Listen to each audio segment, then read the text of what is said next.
internet. Today we're joined by Sandrine Haas. She's Belgian, originally Antigua by registration, and our newest inductee to motorsport history. Welcome. Thank you. So tell us, Sandrine, where did your journey in motorsport begin? Well, I think my journey in motorsport began when I was like 2 or 3. I think the first time I was on the dirt bike, I was like, not even 3, and I couldn't cycle yet. It was my sister's. So my journey into motorsport started really early. The first time I really went karting, I was not even 7 yet. Okay. And I loved it. And then learning to drive a small proper car, I think I was 9, and so always been into my dad used to race. Oh, that's really cool. But I've never seen him race, but my dad used to race, and my mum was racing. I was driving really fast. So it must be from there. Nice. So you come from a family of racing then, essentially? Well, Belgium is a small country. Not as small as Antigua, but a small country still. So everybody knows everybody. Yeah. So I suppose because my parents had some friends that were racing, it's got into that and stayed into that, and having some of my parents' friends coming over, going, "Oh, where's your car?" I was going, "Oh, there." I was going, "No, not that one, the real one," meaning the race one. So I think it's just a bit like here. Okay. Everybody knows everybody. Yeah. It's easier to get into motorsports for the motorsports fans. It's sailing into sailing fans and so on. Nice. So what was your first car? My first car was, I got it the day I was 18. It was a convertible Beetle from 1972. So, Volkswagen. Yeah, Volkswagen. It was not working pretty well. Alright, so what's your favorite form of racing? Any form of racing. Yeah. I would say, but any form of racing from motorsports to sailing to skiing, anything that has to do with speed somehow, and the competition, I love it. So I don't like football. Sorry. For all the football fans out there, we're sorry. Yeah, sorry. I know Belgium was supposed to have the best Belgian team, but I don't watch it. Not even the World Cup. So tell us about, since you've been driving for so long, what's your best time driving that you can remember, either in a race or just maybe in a qualifying practice? My best souvenir, I would say, it's a race that I wasn't supposed to do, karting indoor in Germany, where I ended up racing, but I wasn't supposed to be there in the first place, against all the mechanics from Ferrari in Formula 1. It was a race organized by Michael Schumacher to thank his team. Nice. And as I was there, Michael called me, said, "I'm coming to race, come to the race," and I ended up qualifying, beating all the Italian guys, which was really funny. And I ended up racing against Michael Schumacher. Wow. He was gentleman. He let me win, of course. But I didn't push him to make mistakes. I would push him off track. And he said it was really difficult to pass me, to make me make a mistake to pass me. So I think that was, and to drive against that kind of drivers, it's a very nice souvenir. And I didn't like him as a driver on the track. No.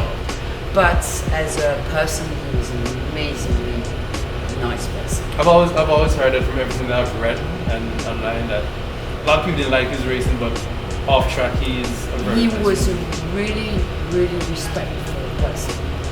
Like I know when he was at Ferrari, he learned to speak Italian.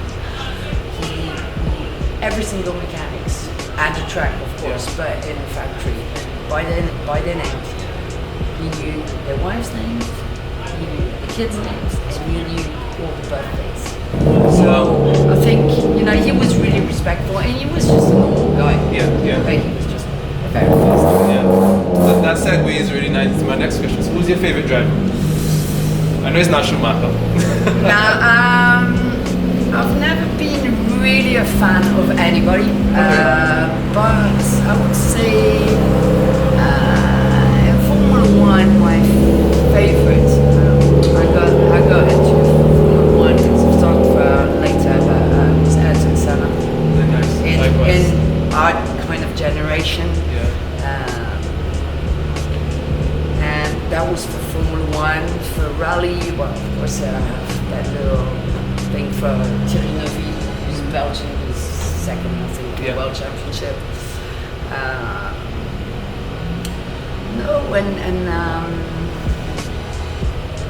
In the Dakar rallies, I love the guys, but the old days when the Dakar was in Africa, or in the Middle East. Yeah, I think the last one we started from Dubai or something around. Yeah. So for me, it's not the Dakar. It's enjoyable. I did watch a bit of it. I saw it was what's his name? Father who was doing video game from Formula One. Sainz, Carlos Sainz. Carlos Sainz, He was an amazing rally driver. Yeah. No, it's nice that he did it with his son. Yeah, that's really cool. And speaking about sons, I see your son is out here doing some running. Yeah, so my son Nicholas started driving here. I learned here at Crowds Raceway. Nice. After COVID, he was getting bored, like all of us. Yeah. So my guy here at the track taught him to use a manual car. He got the hang of it, and now I can't get him out the car. And he wants to become a rally driver. Oh, that's very good. That's very So we might have an Antiguan rally driver in the future. I look forward to that. Me too. So tell me about the 24 series. Why did you choose endurance versus sprint or that format as well?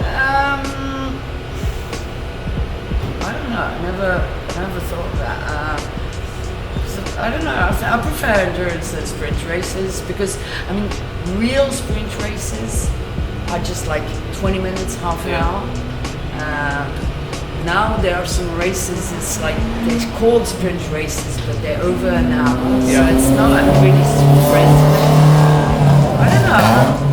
I think it's maybe more of a challenge on a long term. On a longer period to endurance, and I prefer.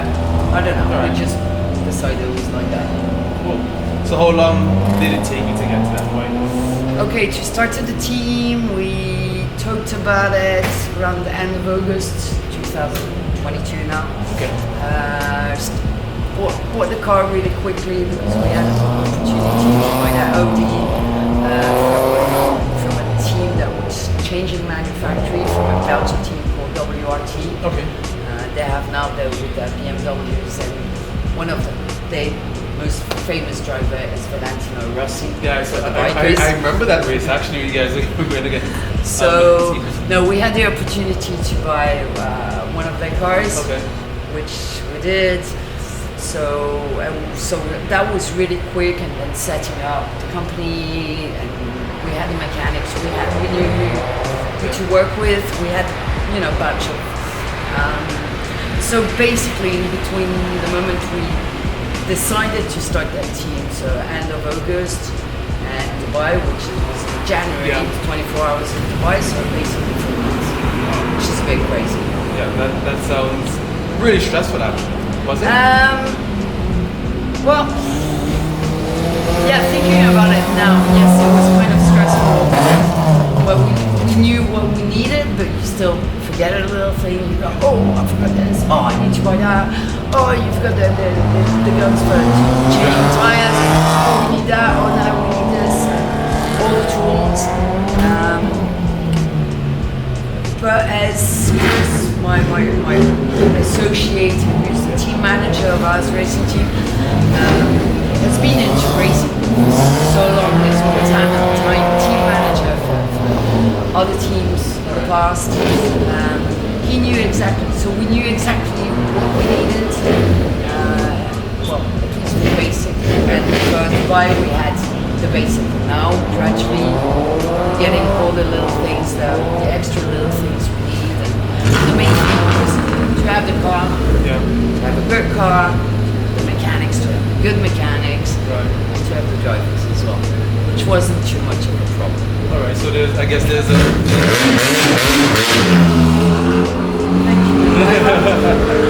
there's a pretty wide pool of drivers, I guess, to choose from generally. Yeah, but in the 24-hour series, there's one obligation. Even if we are, but there's different categories, GT3, GT4. Right. So we'll explain that to, Yeah. to your viewers.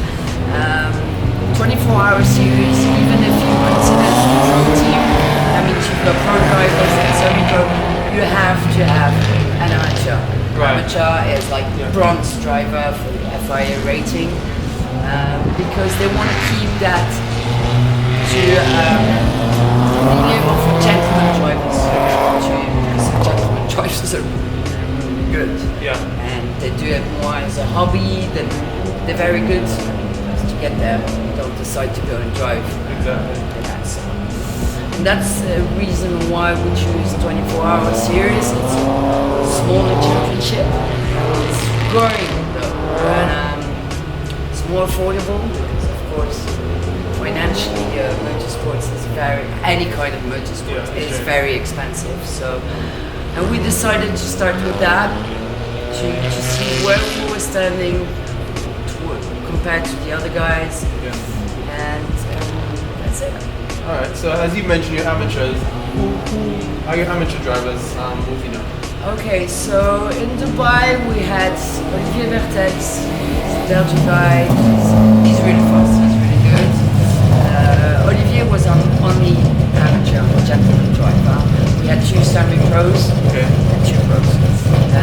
In Abu Dhabi, we had a French guy called Stéphane Perrin, and who drove us with us Mugello, and he will be in Spa for the next race.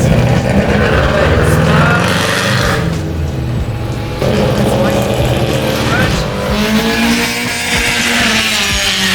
Spa is its race split into again. We'll have 2 amateur drivers,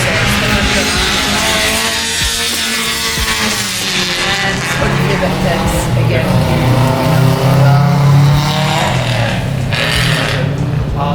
And so you mentioned as well, you have to get mechanics,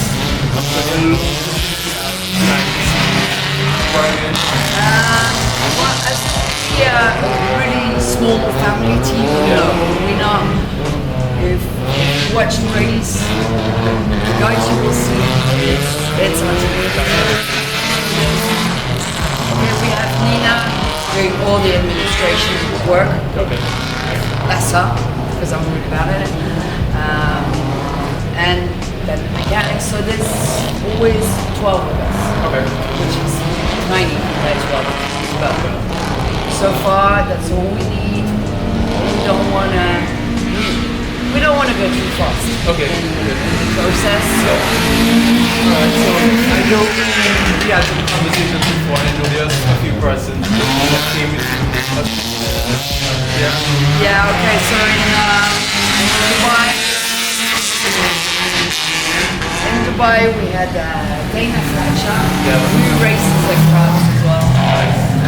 Came with us to help us represent Antigua. With the social media, because everybody knows I'm very, very bad at Instagram and all this stuff.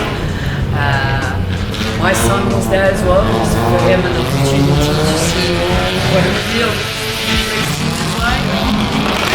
And then we had Jim Sanderson, who's mechanics at Land Rover in Piccadilly, who came with us as well. So hopefully some more people will come. And then in Dubai actually I got in touch with an Antiguan person, chef in Dubai, private chef, and he came with us. And he told another few Antiguans that Dubai that there was races going on. So yeah, hope that the Antiguans that don't live in Antigua will start following us as well. I hope so too. I hope so too. And so that's our promo to all the expats overseas. Follow along. A lot of Antiguans love motorsports. Antiguans really love motorsports. The only thing is that, well, like, it's not just Antigua, it's in the Caribbean. It's more about drag racing. But, I mean, I like going. I think I should try. You should. I think now the guys need to check a bit more what's going on on the track here. Come and have a try. It's different. Yeah. And start watching what's going on down here. Okay, it's asphalt track. It's not a straight line, but it's still racing. Yeah, this is for me, for my little short stint at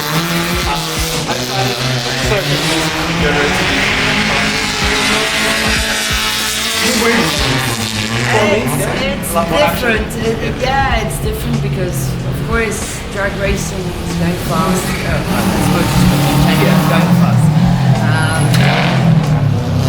But I think the guy you're competing against. And come on, it's not a question of overtaking, re-overtaking, making a mistake, and having somebody passing you, trying to catch up. That's why I was all the track. And pit strategies, I've seen play a big part in your race. And especially in endurance pit strategies, because you always have to have a strategy, but you have to have a plan B strategy in case, especially in endurance, because there's yellow flags, code 60, so it's kind of full yellow flag. Race, I mean, lap and last 50 laps, and fuel but there's loads of strategy involved, and that's the thing about endurance. You can be the fastest, but if you're unlucky with yellow flags or code 60s or a bad pit stop, I've seen a few. You can lose some spaces. You can catch up again, but it's strategy. Yes, you always have to have a plan B, C, D, and all the alphabet, and even the Greek alphabet. A whole lot of strategy. So the next question, which is a question I've had for a while, why the R8? Why not the GT3? Why not the Lamborghini or anything else? Because what you have to keep in mind is on endurance, you need some kind of support. Okay. So even if you're not a manufacturing team, but there's like for OD, there's always an OG race truck with spare parts. Spare engine, spare gearbox, even though we have it with us. Some teams, sometimes some things break. Porsche has that, Ferrari, there's no racing custom service on tracks, which does make a big difference. And why the Audi R8 GT3 going for GT4? Because saying, okay, let's do it, just go straight to the highest category, which is a bit crazy again. And why not a Porsche? Because I don't want to have a Porsche because they all have Porsches. There's too many Porsches. A lot of Porsches in the race. So I said, okay, Audi. Don't get me wrong. There's quite a few of them in different championships. Quite a lot of them, but not as many as Porsches. They are a bit more expensive than Porsches to run. Okay. Racing isn't about how much you spend on the running cost. Mercedes are beautiful, but they're seriously more expensive. So at one point you have to be reasonable, and find the right balance. And as well, as I told you, because we had the opportunity to buy that second hand Audi, so that's why we chose Audi as well. And because Chris particularly knew the people from Audi customer service, racing customer service, so it makes things easier as well. They're not too far away, but we have to, if we need some spare parts, go to Germany, Germany is it's just next door, so. Right, makes sense. Makes a lot of sense. The other question I I have is with respect to what's coming up in Spa, because if I remember seeing correctly, the European champion is also Audi driver. That team will be joining Spa as well for last year's 24-hour series. There's so many teams, it keeps on changing. I can't keep up with those guys. Well, Spa is going to be. Spa is okay. Mugello was the first European race. Yeah. You have to keep in mind that Mugello, even though cars do race on the track, Mugello is more of a bike, super bike. Okay. So Spa as well, quite a few teams on the entry list, because it's at the end of June, July, there's 24 hours of Spa, Right. which is another championship. And the guys come and practice. Okay. I mean, they race, of course, they race to win, but they come and practice. It's a good practice for that 24-hour race, which will not be consistent Okay. this year. But I'm sure you're looking forward for great things as far as being the home race. But it's a home race away from home. Yeah. Because home is here. Well, the thing is, we know that lots of people are going to come and see us because, of course, my roots are Belgian. I live here full time. I consider, sorry, I don't speak broken English properly yet. But I can cuss in broken English now. So we know that loads of people are going to come and see us. We're the only team, only Belgian team in GT3. There's the other teams, GT4 and Porsches and 992, TCR and all that. Yeah. But, so and it's been our playground. Spa is been a playground for us. So we know every single corner and on the track, but we know outside the track as well, and so it's. So you're looking forward to it? Yes, but I will seriously need to bring the sun with me because it's cold, isn't it? Because Spa is a place in another world where you can be in the middle of the summer and it starts pouring down and you can have melting snow. So Spa is like where you take your bag, you pack your clothes, and you take 4 seasons with you, just in case. So what would you say, given where we are now, season is, I guess, really picking up now, a few more races to go, and I remember, I think it was the night qualifying you guys are doing, and I think there were engine issues. What do you say your highs and lows been thus far?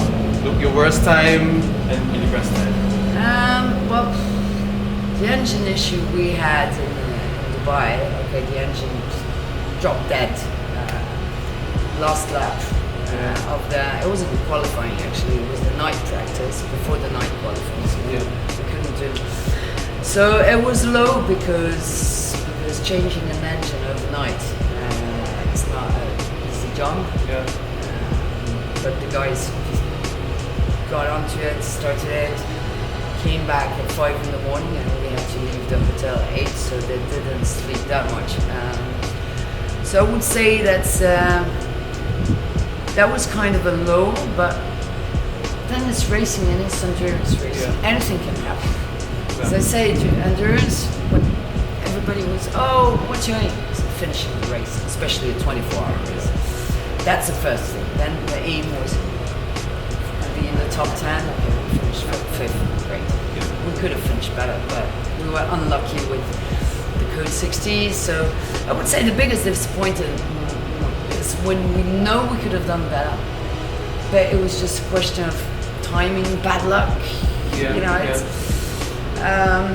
And the best, of course, it was to be on the podium in Mugello with me crying like a 5-year-old with my huge Antiguan flag, wrapped in the Antiguan flag, with the national anthem. For me, that was like, that was the highest. There's some pictures of me, but I'm not going to show them. Don't worry, I have some.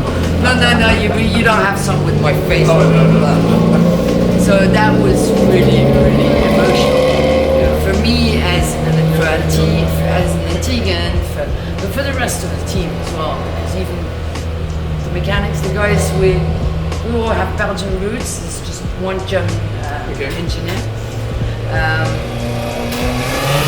They haven't come here, they're dreaming of coming here. And because of course they ask me questions, they want to come and visit, they want to see, they want to come to the track, try the cars. Some track racing guys have problems, they help them out. Nice. So they're not Antiguans, but we put soca music in the pit box. So and thanks to Dana and Pilar. They're learning and they love the Antiguan role, so you know. Okay. English Army is doing it? No, because the Cavalier bottles are the 2 liter one are easier to carry. Otherwise, you need 10 bottles in one bag. The plastic ones don't break as easily. So if English Harbour Rum or Cavalier wants to supply us as a sponsor, they're welcome. Nice, very nice. So guys, get in touch. So what's the target essentially for the rest of the season? I think you've accomplished essentially the pinnacle. You've won. Yeah, well, okay, So we won, but we only won one race. Now we need to confirm that it wasn't just like a surprise. It was coming out of nowhere. So our aim, of course, is like anybody that races, finish first. Spa is going to be tough because we know the track, we know the cars, we have to set up the car, we have decisions to make. We're going setting up the car to go really fast on straight lines, quite a few straight lines in Spa. It's a big track. It's a big track, it's about 5 miles, 7 kilometers. It's not a flat track. No, it's a lot of elevation. So setting up the car to go fast in a straight line, but then it's more tricky in corners. And there are some very fast corners, or should we set it up for the fast corners and all that? So that's strategy as well. And the thing is, we can't make a balance. It has to be more of one or the other. So how do your drivers influence that decision? Because you have a number of drivers. Different drivers have different driving styles, which like the cars in a different way. Yeah, but that's the thing in endurance. You can't set up the car for each driver. So the drivers in endurance have to adapt. They all have to adapt to each other's style of driving, to what they prefer. They have to deal with it, basically. That's the thing. The sprint race, you set up the car for the driver, his driving style, what he prefers. Here they have to, well, that's why we have the engineers. We have to find a balance that suits everybody, and the guys have to adapt to each other. The only thing we can do when they do a relay changeover, they can move the seat. It's actually not the seat, because it's the steering column? The steering column a tiny bit, but pedals. The pedals. Yeah. So that's the only thing we can really do for them, but otherwise they have to adapt.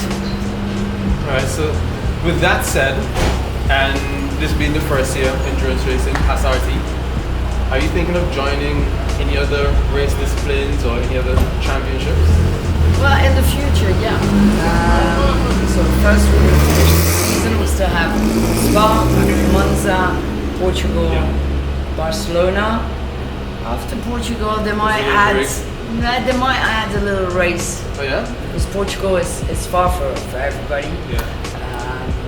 So it would be a race that, well, it's not official yet, but so you will know about before anybody else. They might add a 3-hour race in Villarreal, Spain, but more on a city track. Oh, so not on the road course. Everybody that goes to Portugal do a stop there and race. So we might do that, but we don't know yet because there's another race I am doing. Okay. Which is a 25-hour Fun Cup race in Spa. Oh, nice. That's Beetle-looking like cars. Okay. Check on YouTube. You've got 130 cars at the start. It's completely crazy. I'll be sure to follow that. And the car is going to be, one of the cars is going to be exactly the same wrapping as the Audi. Nice. So Nice.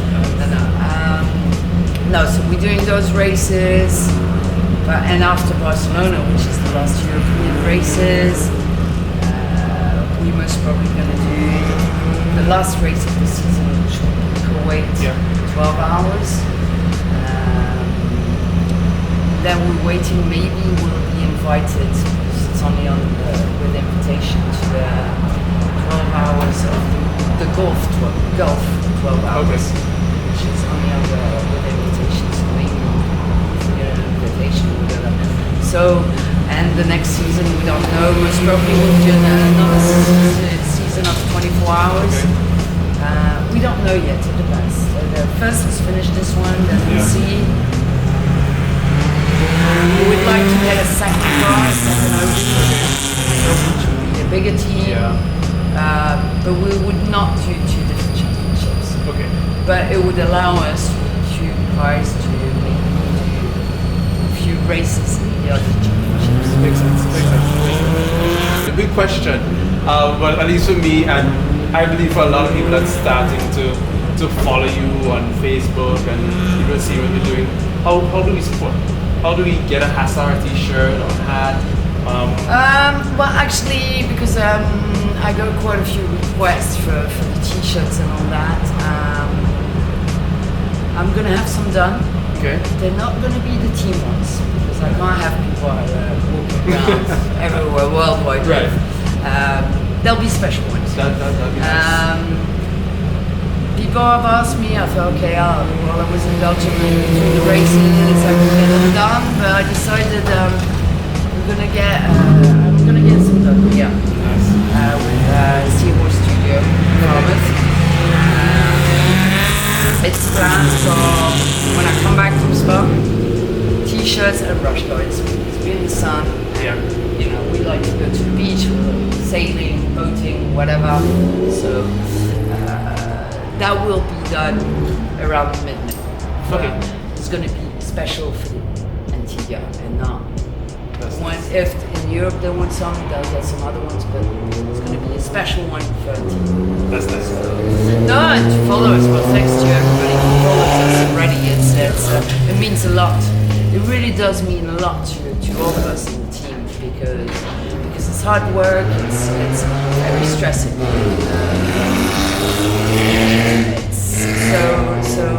And the more people follow, the more people talk about it. It's great, and we love it, and because it's a very nice recognition to have people following us. We feel that we're not just doing it for us. Yeah. Like I said, people said, why the Antiguan flag? And I said, because I live here. To the not liking of some people, I have an Antiguan passport. I cheated, I'm a CIP. There's no cheating there. But at least I try to promote Antigua the best I can, having an Antiguan passport. So, and I said no, because we're not going to be like all the other teams, German, Belgians, and no. I'm Antiguan. I live here. My friends are here. My life is here. So, Antiguan colors, and whoever doesn't like it, it's not a problem. and I'm sure a lot of people appreciate that. It's the kind of thing that I'm sure a lot of Antiguans like to hear and love to see. I hope that real Antiguans will not annoy them. No, I do it because I love this country, and this country welcome me, and the people welcome me. So it's my kind of way to give back. And actually, it's good because I know that I watch the race afterwards. During, I couldn't be on the screen. Right. I know the commentators for the race had to go on Google first to know how to say Antigua and Barbuda properly, and to be able to figure where it was and spot out the world map. So I think I'm trying my best. Now in Mugello they had the national anthem. Yeah. Great. So I'll try my best to do it over and over and over again, and the team can't wait to come over. So I hope the Antiguans will greet them nicely. I hope so too. I hope so. And I guess on behalf of the rest of my team on this place in the podcast, and I want to say, I guess, for the rest of Antiguans, I want to say thanks to Sandrine. Thanks to you guys. Thanks for all the wonderful stuff you're doing and bringing the content to us. Hopefully we can have a few more chats as the season goes by, and we can keep the following. And even we can have some chats when I'm on a race, and Yeah. all those technology, social media is so much easier. So we can do that. Or your fans following, if they're interested, it's easy. WhatsApp, Zoom, I don't know how it works, but We get it done. Skype and all that, we can get it done, it's nice. And if anybody can help me find give me the contacts for sponsors here, they're welcome too. Alright. So we can plug that in. Local sponsors who want to get in touch. Get in touch with you. There's the Haas RT Facebook page. Yeah. Haas RT on Facebook, Haas.RT on Instagram. We do have a website which is not up to date yet, which is haasrt.com. Any requests, info@haasrt.com. You guys. Very nice. Thanks for Sandrine, and it's been wonderful. Thank you very much. Thanks everybody. Nice. That's awesome.